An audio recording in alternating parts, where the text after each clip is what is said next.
Hello, and you're very welcome to this first podcast dealing in gamification in education. My name's Tristan Burke. I'm going to start with a quote by Herodotus, the ancient Greek historian, who saw games as surprising, inventive, and an effective way to intervene in a social crisis. He saw games as a potential solution to our most pressing problem. And he said that they gave us a solution to an unbearable hunger that was inside us, a hunger that we were unable to satisfy from everyday life. Games rewarded us for being creative and successful. Can we harness the power of games to help people acquire languages?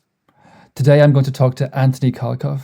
Anthony is a writer and game designer, and let's just jump right into this interview with him. All right, so thank you for taking the call, Anthony. And pleasure, Tristan. Could you just tell us a little about you to start off? Sure. I write about and research gamification principles in various areas. So I started off work as a language teacher for a decade, and then I migrated into kind of urban affairs and policy sphere. But gamification principles have been really important to both strands of work, and have informed each other over the years. Excellent. Thank you. And my first question then is, it's very general. What is a game? Well, Wittgenstein famously said that you can't. There's no definition of a game that includes all things that are games and no things that aren't games. There's no single definition that you can have. It's more a family resemblance, because anything you say is a game. You say, okay, it has to have rules. Well, what if I'm bouncing a ball around by myself? I'm playing, I'm engaged in a game, but I don't really have explicit rules, certainly, or even other players. Then again, there are other things with rules that certainly aren't games. So saying what a game is impossible in a phrase, but we can feel it. We can detect when something is a game, maybe not based on its own characteristics, but on how it inspires joy and playfulness and engagement in us. And I think that's the key to understanding what it means to bring games into learning. Yeah, that's a great definition. That's a really great definition. And I guess that feeling of joy and inspiration is essential to what a game is. My next question is a little bit connected to that. Why do games then resonate with humans? Well, of all ages, really, Well, absolutely. There's a book by Mr. Huizinga, John Huizinga, Homo Ludens, which came out in the 50s, The Playing Man, and it's a sort of a thesis that humans have got to this stage where we're really we are those creatures that play. And the way that we create meaning in the world is through a series of experiments that are playful in their nature. I think that's what it means to be. I think that's why play is so essential, because it's how we discover the world, first as children, and then later on. If you think about something as fun as silly as teasing in school, right? This is sort of a bit of a nasty playfulness, but this is a really, really important way that young people set boundaries socially, and create an understanding among themselves of what's acceptable and what's not acceptable, without enforcement having to come into play.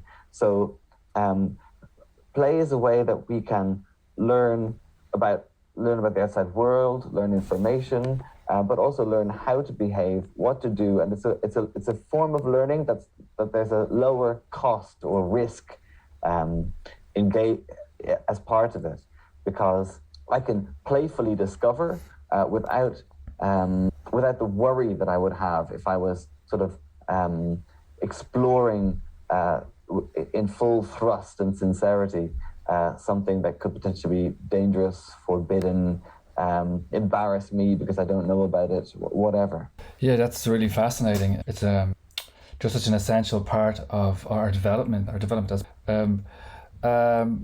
And moving towards the modern phenomenon of gaming, how and why did computer games then become so popular? Well, computer games are funny things, as you know, and no doubt, the first computer games were developed in MIT in the late 60s. They have this visual interface for the first time, and the first thing that people think when they have the visual interface is, well, can I do something fun with it? And they create this Space War, this very silly, basic game where you're shooting these little pixels. But I think it's not. I think games are so, as we said before, so much a part of us that it's just natural that any new technology that arises becomes co-opted into the sphere of game playing. So we should think of video games really not as a new phenomenon. The technology is a new phenomenon, but the game, the playing, that's something that's age old. That's so true, isn't it? I was reading about how before computer games, before computers became so commonplace, it was very normal for teenagers to get together and just have a book and to play role-playing games like Dungeons and Dragons just by reading out of a book. Which is still something that goes on. Yeah. It's a thriving community to this day. Yeah, and a game that's really engaging. So it's almost what's happening is, we're set up to appreciate games. We're set up to use our brain in a really pleasant way, trick ourselves. It's a kind of a trick that we really enjoy doing, isn't it? Well, trick ourselves. You might say we're tricking ourselves when we're not playing, because we're imagining that the world is a more serious place than it is. Yes, that's very true. Before this particular conversation, we were chatting about definitions of gamification, and we mentioned a difference between what's called serious games and gamification, and you actually told me that you had a slight problem with that. Can we just talk through that? Yeah, of course. So I think what's sure is that this gamification idea is basically using sort of game aesthetics, mechanics, the thinking behind games to bring people into a given sphere, to motivate them to do something, to bring them to this point of action that they might not get to otherwise. That's sure enough. What I was saying earlier is that there's a little bit of a conflict. I mean, some people consider that this means, if you just put a loading bar on a textbook that's online, that you then have a gamified thing. Obviously, that's not quite the same notion. And then people propose this idea of serious games as something that is different from gamification, because in theory, the serious game would be something that's purpose developed for learning through a game, versus gamification, which is taking an existing curriculum and trying to turn that into a game. Now, as I said, that depends on who you talk to, because many people would say a serious game is a game that deals with a serious topic. You can look at Ian Bogost's News Games series, for example. So, and it's certainly not the case that a game that involves learning has to be a serious one. So I think that we're still in such an early stage in the field that the terminology remains a little bit contested. And I think that it's a mistake to draw that line between gamification and serious games and to use those labels, because I think that gamification, just because gamification can be done badly, doesn't mean that things that are, if gamification is just taking game principles and applying them to learning, which I think is a very good way to think about it, that doesn't mean that it's always done well. And it doesn't mean that when it's done well, it's a different thing, or when it's done badly. Sure, yeah. There was almost like a drive, I was reading in the early noughties, to just take very simple game features and apply them to everything, to sit back and say, well, I've gamified. Yeah, I mean, there are these certain features that have been identified in the research. So the experience points, progress bars, badges, achievements. These are all feedback tools that come from game realities that we know are super useful in just helping motivate people to learn. So if you have a little progress bar, use it to try and say, okay, I've come this far. Well, that's motivating. And when you see the little gap between what you've achieved and what is completion, well, that's motivating to push something forward to the end. So those are useful things, but they're not. They don't grasp the whole of what it in the game mode and learning. Yeah, that's so true, isn't it?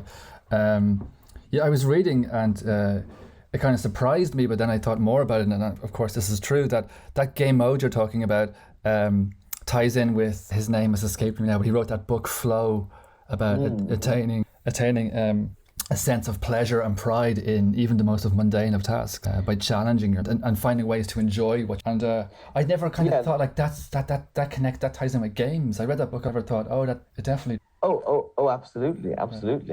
You mean that it ties it because the flow idea is very much a part of game theory. Yeah. And so much so that it starts to become slightly meaningless, because indeed the original book is so it has such an expansive definition of flow again that anything can fall in, which is difficult from a point of view of scientific rigor. But there's no question that there are states of engagement that are used. Yeah, and I was thinking then. Are there? It's a very, I guess, hard thing, and you touched on it there. It's a hard thing to quantify, but can we talk about what makes a good game? Is it just is that a very subjective thing, or can we say, well, if it has this or this, it's more likely to lend to a time? You certainly can. I mean, there are sort of ergonomic principles for game design. So you can make something that's simply too hard and people won't enjoy it. Or you can make things that the controls have to be intuitive to a degree. So if I input what I'm supposed to input to move forward, and I move sideways instead, and that's if there are bugs like that, that's going to be very, very disruptive. So there's a whole area of mechanics in the game, and in theory, it's like what they say about sound in a film. The mechanics are at their best when you don't notice them. So a game needs to have mechanical engagement that is seamless, and that allows us to transport ourselves in a mode of thought that the game is offering without thinking too much about how it's. That's excellent. Yeah, I was reading as well that it has to have. Well, it doesn't have to have this, but some people feel that a level that's just a little bit above the users, and especially in terms of language, or a level that's just above or the user's own level promotes that feeling of being in the game state and people being really engaged. Absolutely, challenge, I think, is the word, right? Yes, you need to be challenged by a game, otherwise you simply won't. Yeah, absolutely. And I was reading as well that this idea of when the game starts and you kind of learn what exactly has to be done within the game. In the past I remember having computer games or any type of game, and you have to read a bit of a book to get a backstory about, this is what you're doing, this is what you should do, and here, this is how you jump, and this is how you move forward. It's now like, well, in you go and just begin exploring. Absolutely, and that's what goes back to what I was saying earlier about really valuable. Yeah. And just in terms of learning and languages, how do games fit into all of that? Is there a part to play? Undoubtedly. I think this first really hit the stage with Duolingo. This app that everyone, the talking owl that would give them points for correctly translating a sentence in French. But it's come. I mean, that's still a very valuable technology, but it's come leaps and bounds since then. To randomly pick a good example out of the hat, there's a great one that's being developed at the moment called Explores, or Explore. It's by this company, Mentira, in the University of New Mexico. And they basically made this augmented, reality world that you dive into. So that means I can walk around the university campus with my phone out, and I can stumble upon different characters, scenarios, puzzles, all in French or in Spanish, depending on my approach.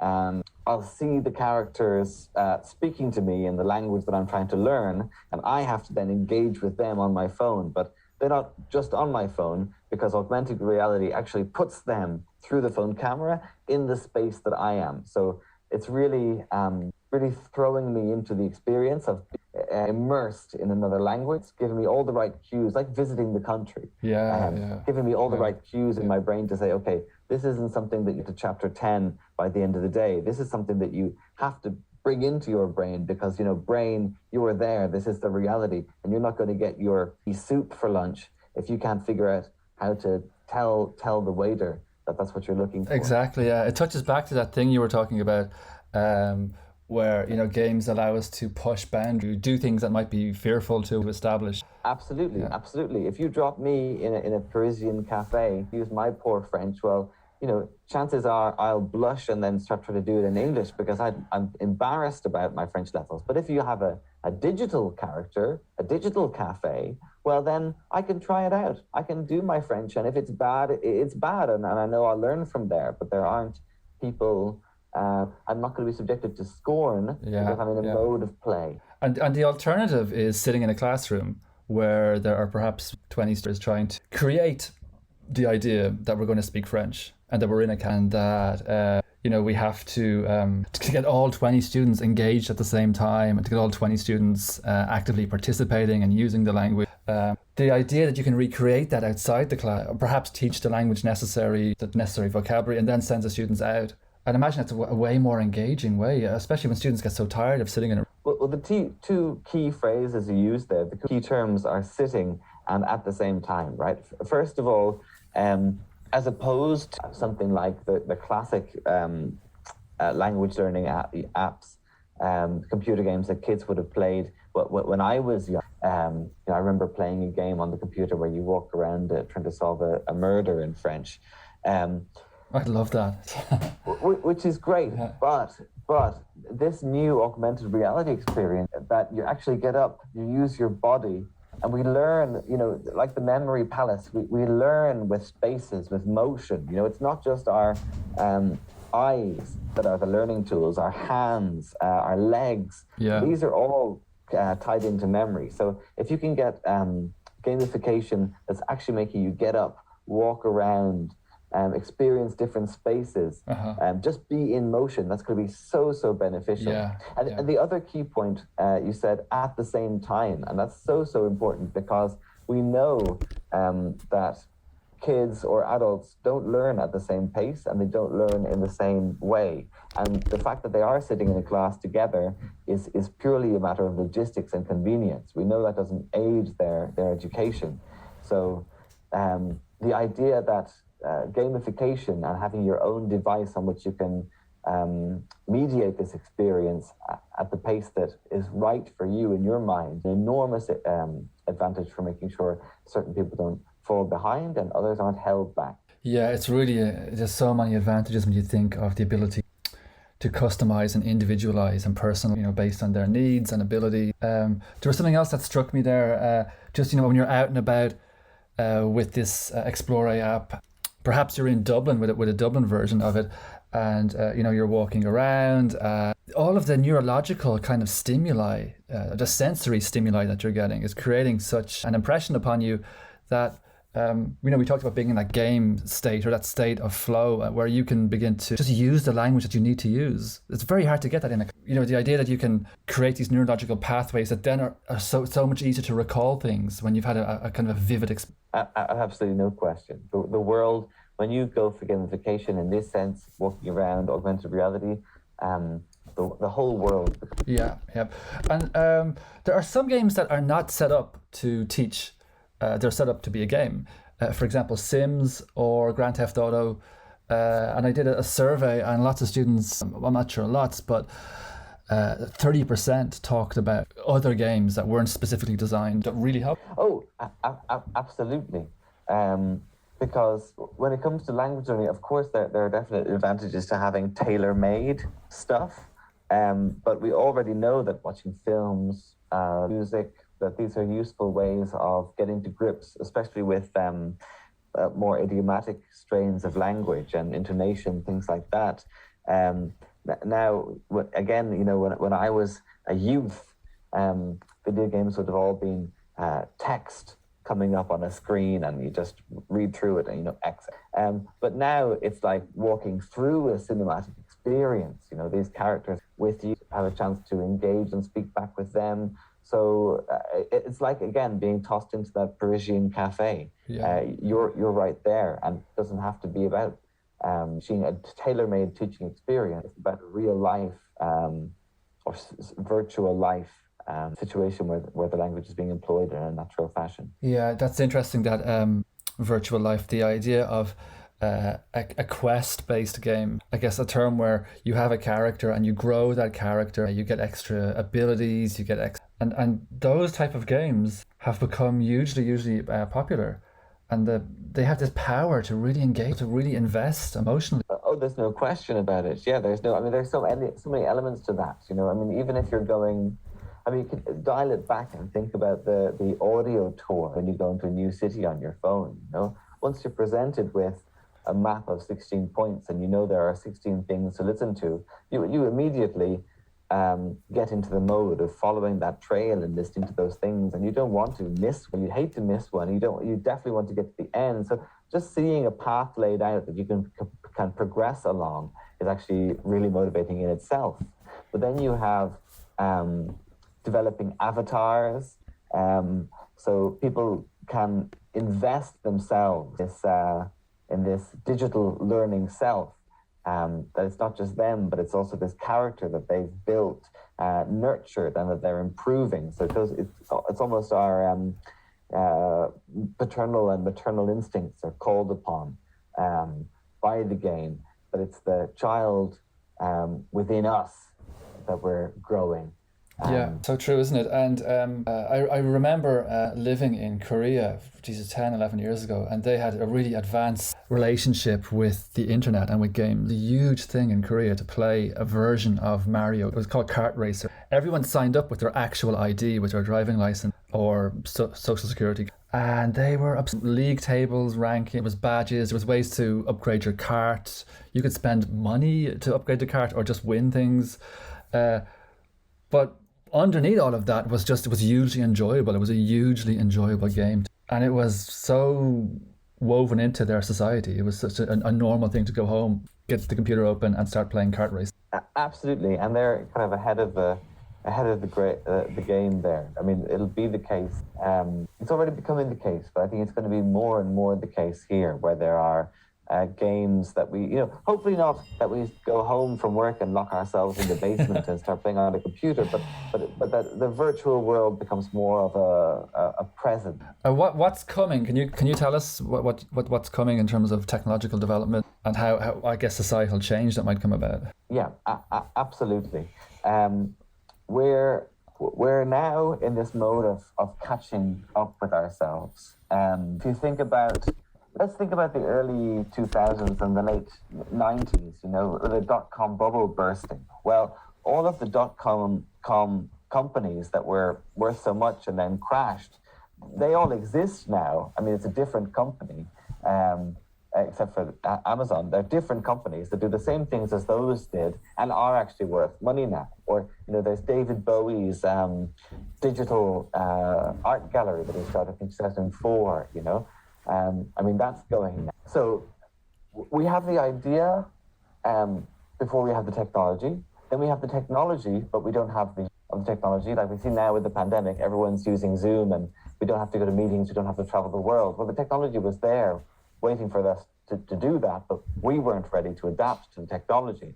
So now we have the technology, we have people being adapted. Well, the ideas, they've been around for ages, so they have this golden moment.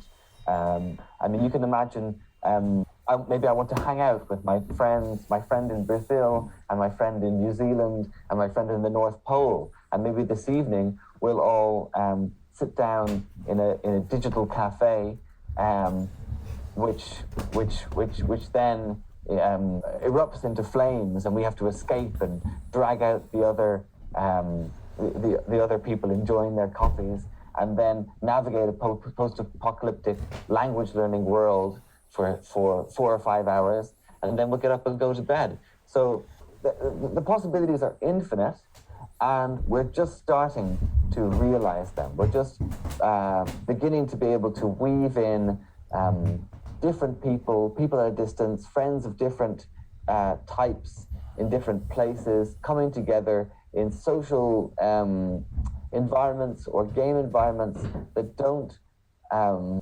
fall neatly into the categories that we've established so far. That sounds awesome.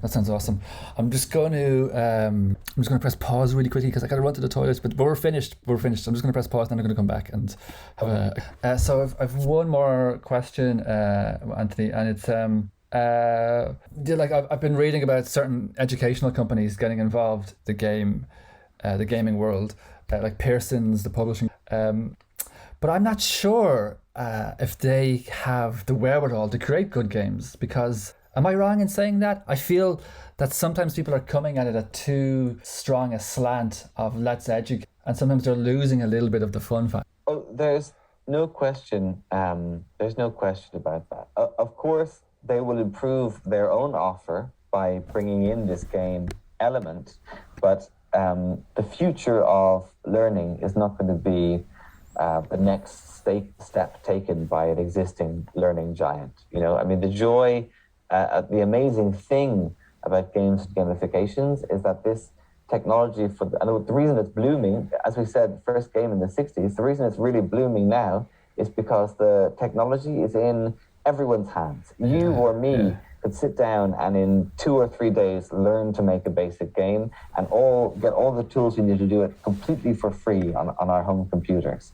So it's going to be someone completely, it's going to be a Ugandan 15-year-old who comes out with the next mega universal learning experience. And we can't even imagine, I tried to postulate earlier, but the point of that illustration even was that we can't really imagine what it's going to look like because this Ugandan child is going to dream up something that just hits the spot that we simply can't scratch because our bones aren't angled in that direction. Excellent. That's wonderful, Anthony. Thank you so much for your time. It's been a real pleasure and fascinating stuff. Thank you. Thank you, Tristan, and good luck.